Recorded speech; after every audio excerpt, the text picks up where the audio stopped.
जय श्री राम। यह रामायण जिन श्री राम की कथा है, वे अपने भक्तों को दिए हुए वरदान का मान रखने के लिए सूर्यवंश में धर्मपरायण महाराज दशरथ तथा महारानी कौशल्या के पुत्र बनकर प्रकट हुए। श्री राम के अवतार इन कुछ नामों तक ही सीमित नहीं। कहते हैं कि नाना भांति राम अवतारा, रामायण शतकोटि अपारा। राम कथा शिवजी ने अपने मानस में संजो रखी थी। सुअवसर पाकर माता पार्वती के सन्मुख प्रस्तुत की। यही कथा काकभुषुंडी जी ने गरुड़ जी को सुनाई। रामायण वह अथाह सागर है, कवि और कथाकार जिससे गागर भर भर कर लाते रहे हैं, भक्तजनों की प्यास बुझाते रहे हैं। हमने भी सिया राम जी की कृपा से वह कथा कहने का प्रयास किया है। यह प्रयास एक बालक के जल में चंद्रमा का प्रतिबिंब पकड़ने के समान है।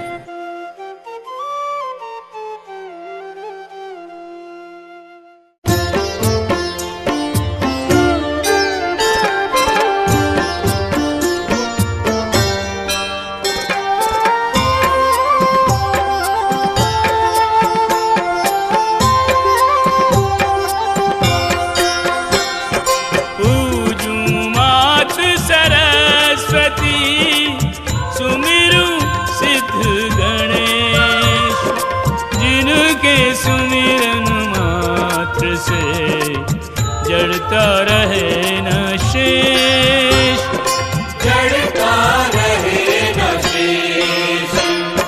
श्रद्धा प्रतिमा पार्वती, शंभु रूप विश्वास, इनकी कृपा बिना न हो विगतागत आभास, न हो कोई आस। ब्रह्मा विष्णु महेश सब जिन गुरुवर का स्थान, विनती है मुझे वे करें सम्यक ज्ञान प्रदान, सम्यक ज्ञान प्रदान। राम कमल के कुंज द्रवित हो मुझ दीन पर, दे दो सद्गुण पुंज सिया राम गुणगान को। वाल्मीकि गुरु ज्येष्ठ, राम कथा के प्रथम कवि, वंदो तुलसी श्रेष्ठ, जिनका जीवन राममय। उत्पत्ति स्थिति संहारकारिणी, आद्या परमा तत्व विचारिणी, राम रमापति कुंज विहारिणी, नमः सीतांगवे।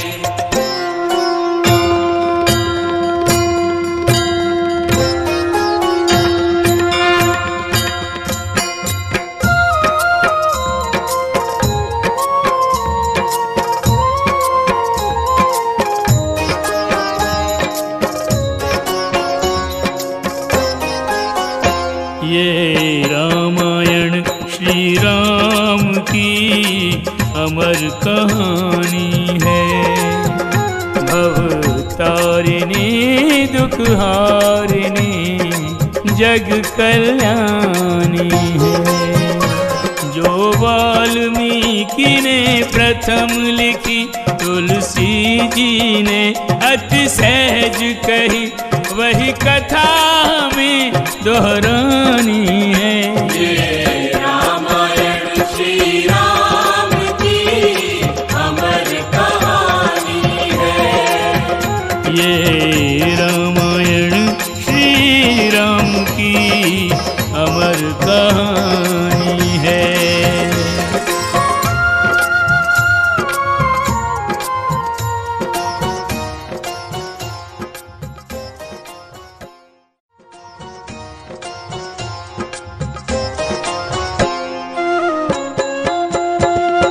इक्ष्वाक वंश में अनेक स्वनाम धन्य राजा हुए हैं।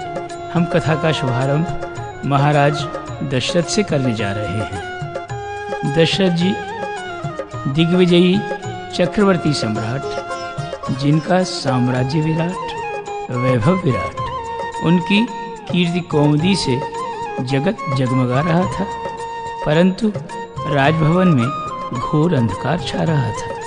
कोई कितना ही धनाढ्य क्यों न हो, उसका कोष संतान रत्न के बिना परिपूर्ण नहीं होता। उसका सब कुछ वर्तमान में ही विलीन हो जाता है, वह भविष्य का मुख तक नहीं देख पाता।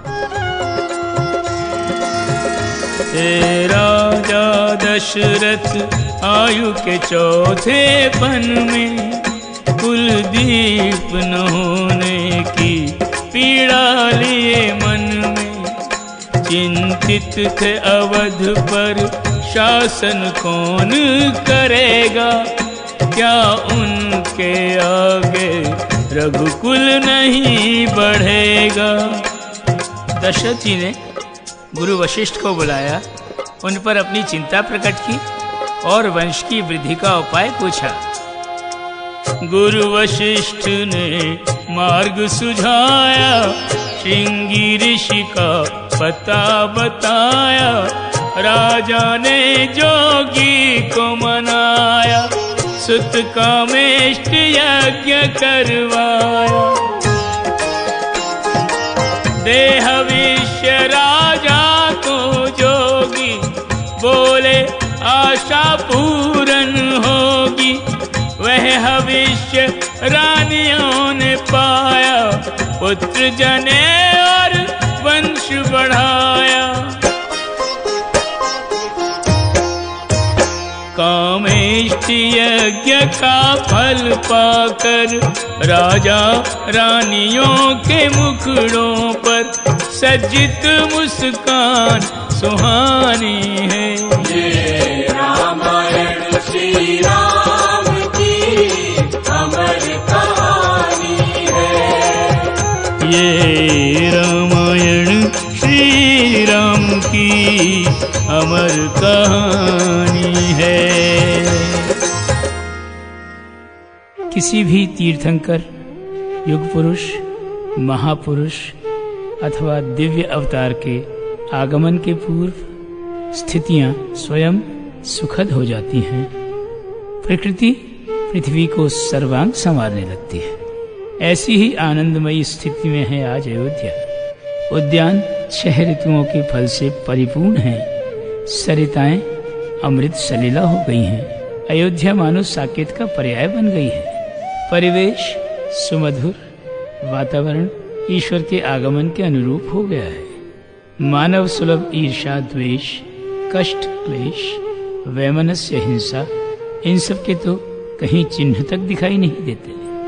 चैत्र माह, शुक्ल पक्ष, तिथि नवमी, समय मध्याह्न, न अतिशीत न घाम, लोक कर रहा है विश्राम।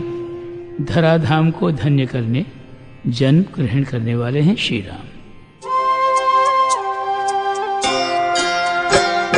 सारे ग्रह थे उच्च के,